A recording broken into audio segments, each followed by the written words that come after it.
Alahady 17 volana Oktobra 2020 sy roa arivo arahaba tompoko lafinaritra tompoko vavy ny toetriny androntsika avy hatrany no atolotra ho anao hitantsika aloha fa dia mbola mazava dia mazava amin'ny ankapobeny ny landry gasikara tsy dia ahitana tsiokana alizay betsaka loatra zany amin'ity ilany atsinanan'ity fa alevaka izay tsioko izay ary tsy maro toerana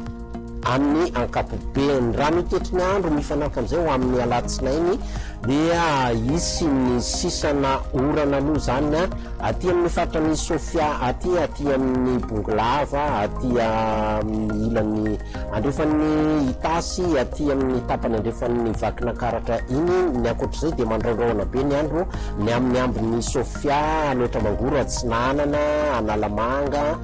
Betsiboka ny Boeny aty melaka aty ihany koa ny faritra hafa moa dia hitantsika somary maina ny andro amin'ny ankapobeny raha ny tolakandro dia manomboka ny orana arankotroka ny faritra mabetsaka amin'ny tapany avaratry ny nosy ray manontolo iny toy Sofia, Boeny, Betsiboka, Melaky, Bongolava, Itasy, Vakinakaratra, Analamanga, Atsinanana, Nalanjirofo, Aloatra Mangoro torak'izay koa ny amin'ny atsimon'nosy tazantsika ty atsimo Atsinanana, Anosy, Androy, Iorombe ny tapany atsimon'ny Otomatsiatra iny zany ny faritra hafa moa dia maina amin'ny ankapobeny raha ny maritana ambany indrindra aloha dia somary niakatra be aty amin'ny faritra anatiny aty 13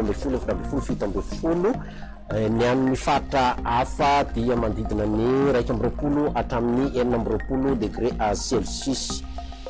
Ny mafana indrindra indray dia mbola aty amin'ny faritra manodidina ny Antsoina midina be zany aty amin'ny faritra Betsiboka ho antsika aty amin'ny faritra anatiny 520 hatramin'ny